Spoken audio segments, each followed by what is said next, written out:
Dragons? Here?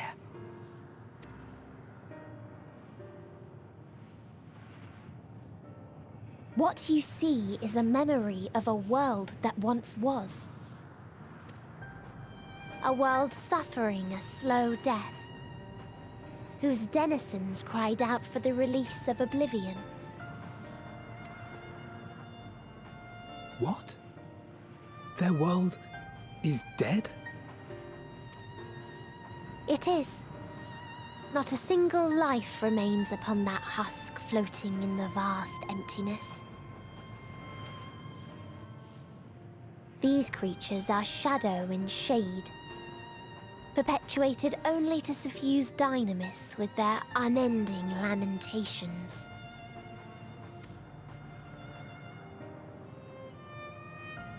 Our friend Thancred. Where is he?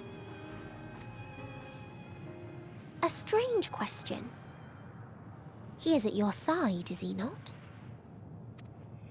Oh yes. He is here and there, and everywhere within this space.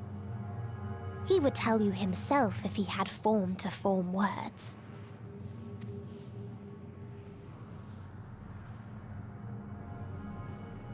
Huh. Such loathing and uncertainty. You don't know why you still exist. In like manner to the oblivion I send, I tried to drown out your ether with dynamis. Beginning with this Thancred, who came at me despite being unable to breathe. Such a simple thing, unmaking men. In the blinking of an eye, he was gone. Didn't even have the chance to be transformed. Yet somehow, he managed to leave a slither of himself behind.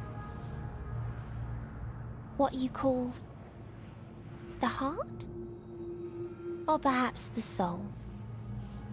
In his final moment, he cried out from it. A single word.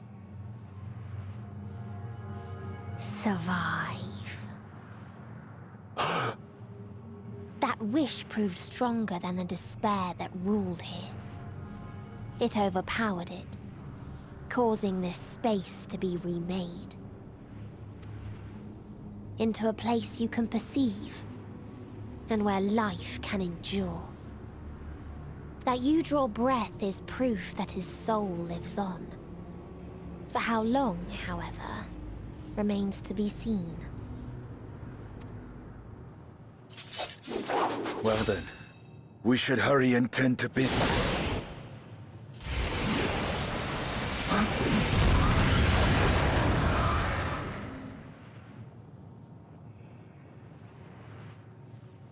It's futile. You will never reach the true me.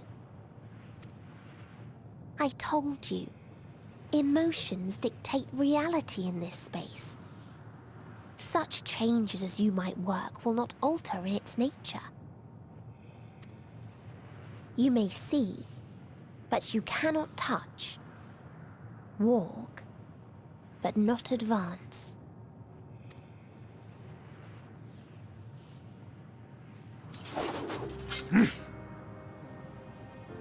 Meteion holds too much sway here. How do we contend with a foe who can unmake us on a whim?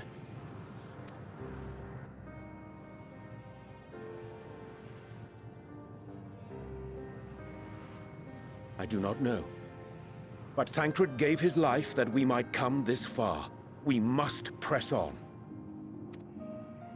Agreed. We cannot turn tail here. Not without something to show for our comrade's sacrifice.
He remaineth as he was when I first approached, entombed in melancholy. I see. Perhaps I could... I'll handle this.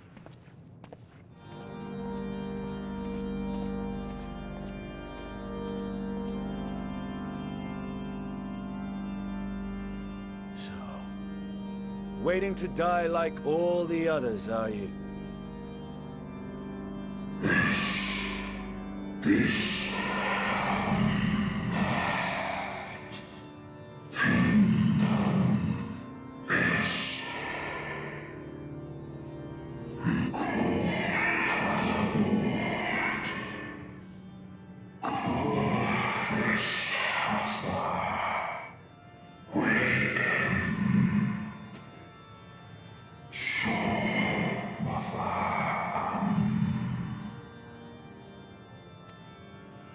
So you say. Yet your kind has found a new beginning on our star.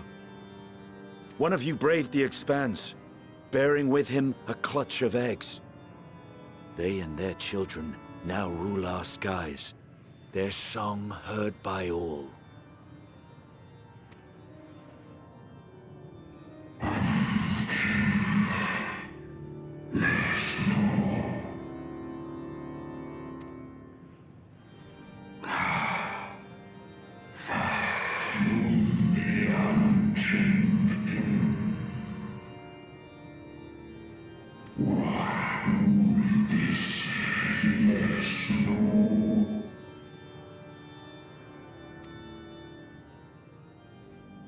They were. They suffered much, and repaid their suffering in kind.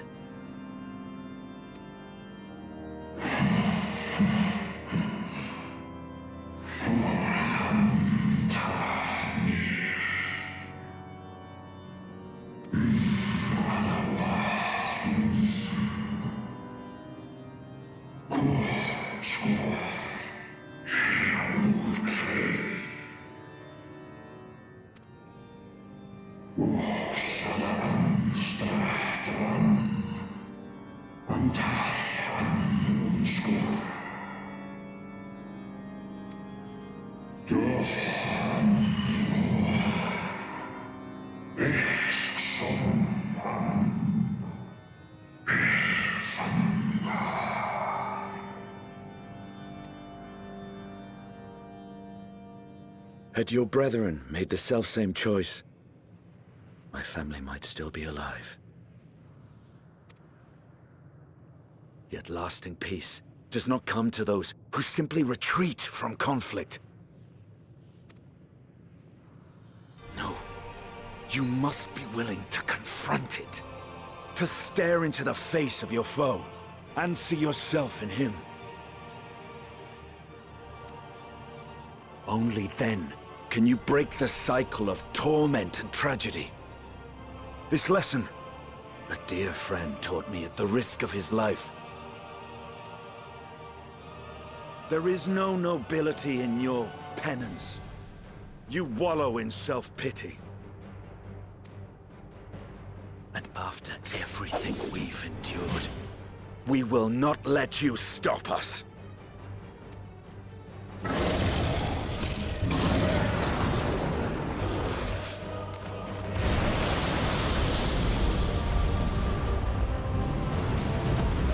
Estinian! Stay back!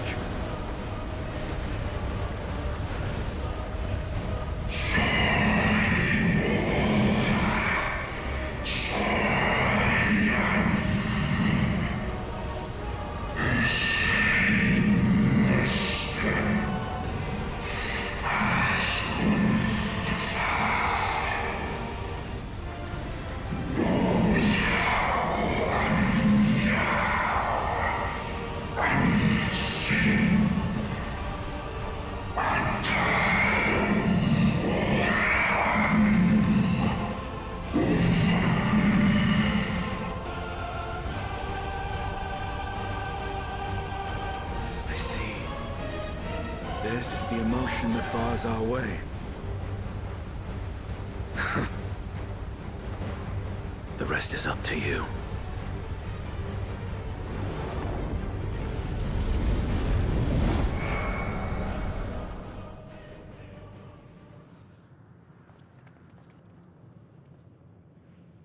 No! Not Estinian too!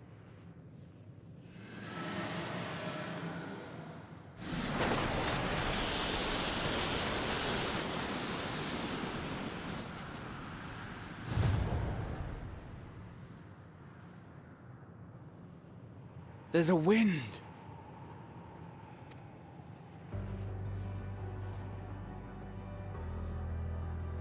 He's opened the way for us.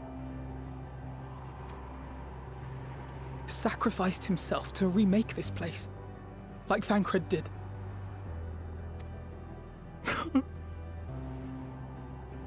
Oh, Alphino.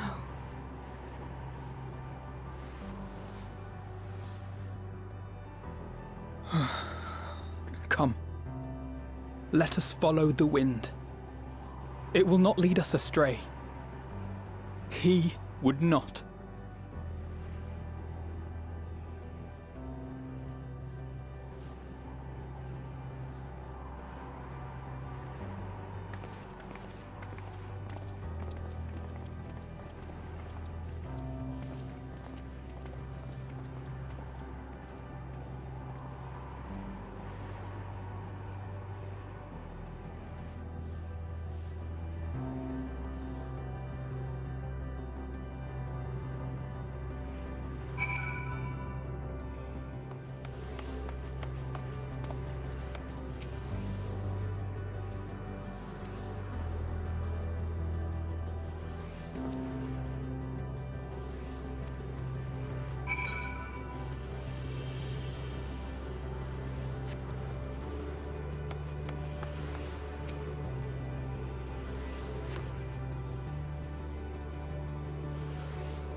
Please, continue.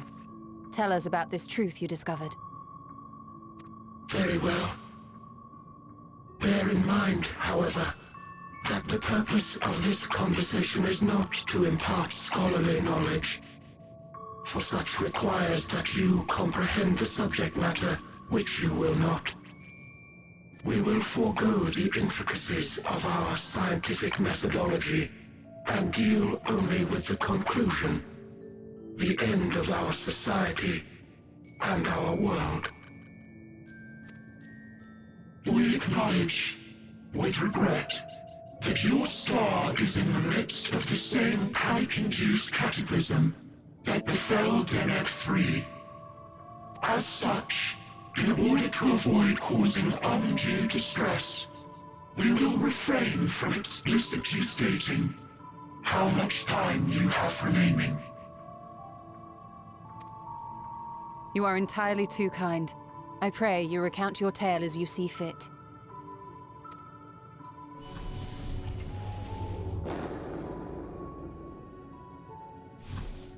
In the beginning, the universe was but a tiny particle. Then suddenly, this particle began to expand. Having remained entirely in the bounds of your star, the phenomenon may be difficult for your kind to grasp. But this expansion has since continued unabated. Speculating that the universe could not grow indefinitely, we sought to learn what might occur, and made a worrying discovery. The stars will continue to spread apart, as will their finite thermal energies. Eventually, all heavenly bodies will grow cold and freeze. No new stars will be born, and the universe will enter onto an eternal ice age.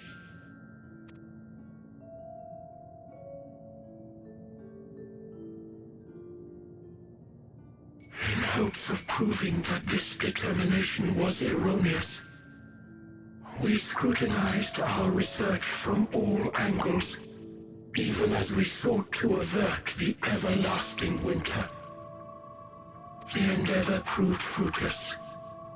So infamously so, in fact, that it became synonymous with vain effort.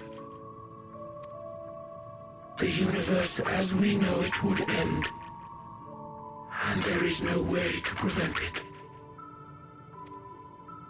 Beneath the weight of this knowledge, our society stagnated. Though we had time still, it was a cold comfort. Why strive for anything when desolation is assured? When our wealth of wisdom, accumulated since the dawning of our kind, would be forever lost. No civilization would rise from our ashes. No scholar recover our knowledge. In silence unbroken, naught would stir. Intellect was once our pride. Overnight, it became our shame. Our works, monuments to futility. Immortality, our greatest invention, became a source of suffering. Rather than suffer on, many chose to unmake themselves by means of etheric exsanguinators.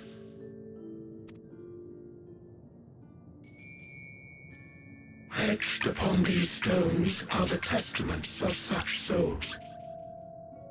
Though many left no words at all, thinking it a pointless gesture.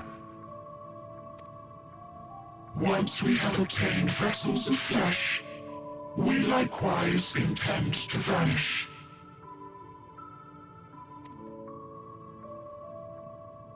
If you understand this, understand aught of our tale, you will abandon your quest for knowledge.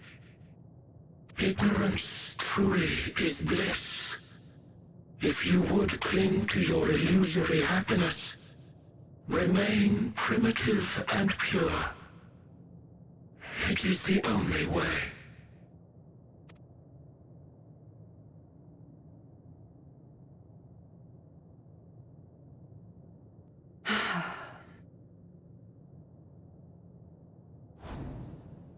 So that's your story.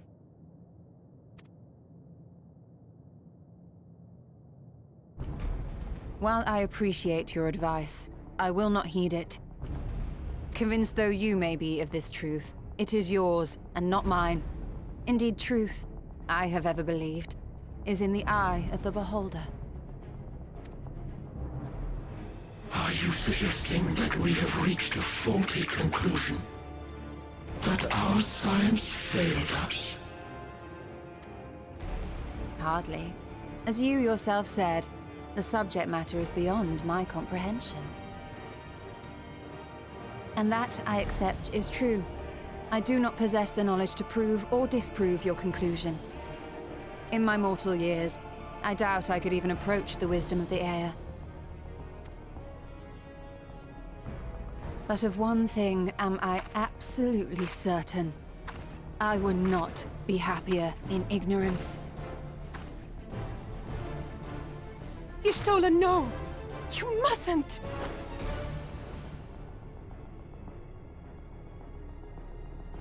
The most important lesson I've learned is that learning isn't simply passing one's eyes over words.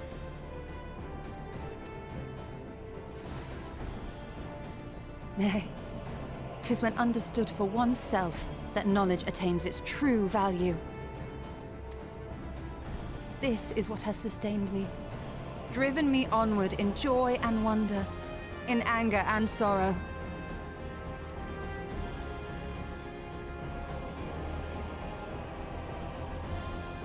The universe may end, and all may be for naught, but I will live as I always have.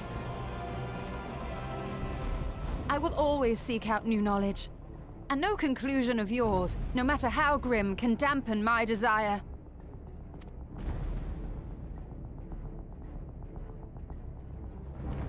I suppose it is only to be expected. Their feeble minds cannot fathom the terrifying gravity of it all. But worry not. We consider it our duty to enlighten you, and we will not stop until you grasp the full extent of our despair.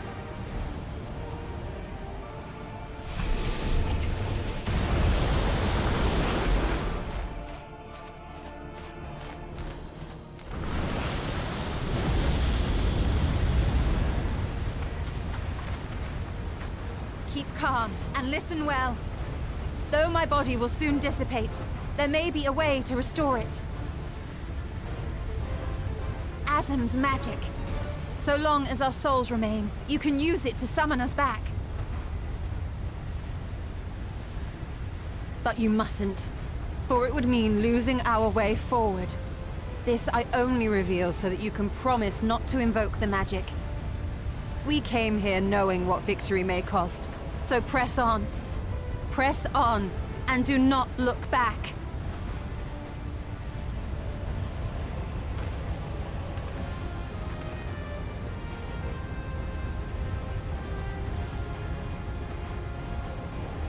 I shall join thee. As subterfuge is not required, thou shalt not suffer for mine absence. Eorzea. My resolve hath never been as strong as thine. Full oft have I wavered in my decisions, and afterwards been stricken with regret. In spite of this, I may still stand with my comrades, supporting them as they attempt the greatest of feats. This truth I have learned in the course of our journey. And many though my shortcomings may be, I may also claim to excel in prophecies. My studies, into which have granted me the flexibility of mind needed to bend this malleable reality.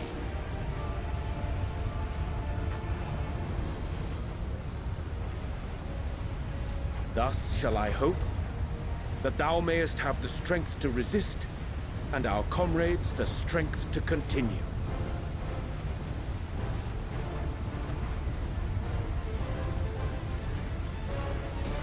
With you to urge us on, how could we possibly fail?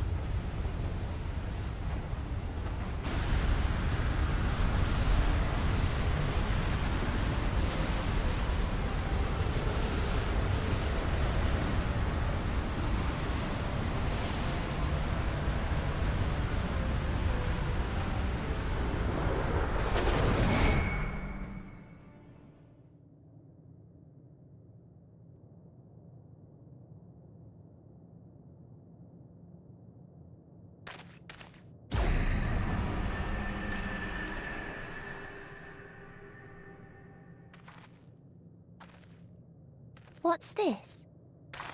An extinguished civilization. Rekindled.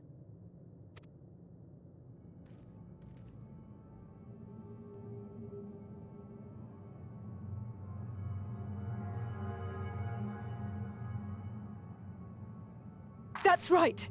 Our quest doesn't end here. We'll press on, and we will find you.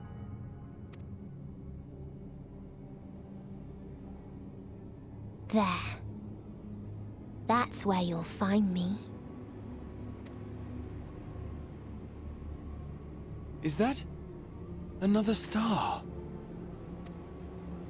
Of the stars we visited, most were already devoid of life. And where there was life still, the inhabitants wished for death. But even death, we learned, isn't truly the end. It is but a part of the cycle of rebirth.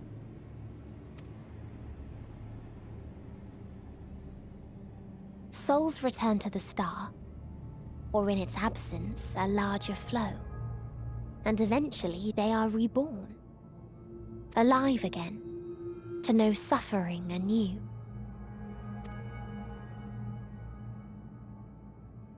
True salvation lies not in dying. It lies in not being born.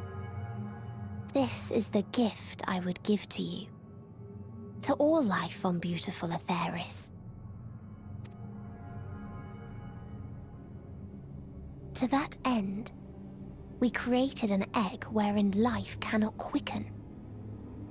That dead sun. Attain it if you can, before your friends' emotions fade away, along with their protection.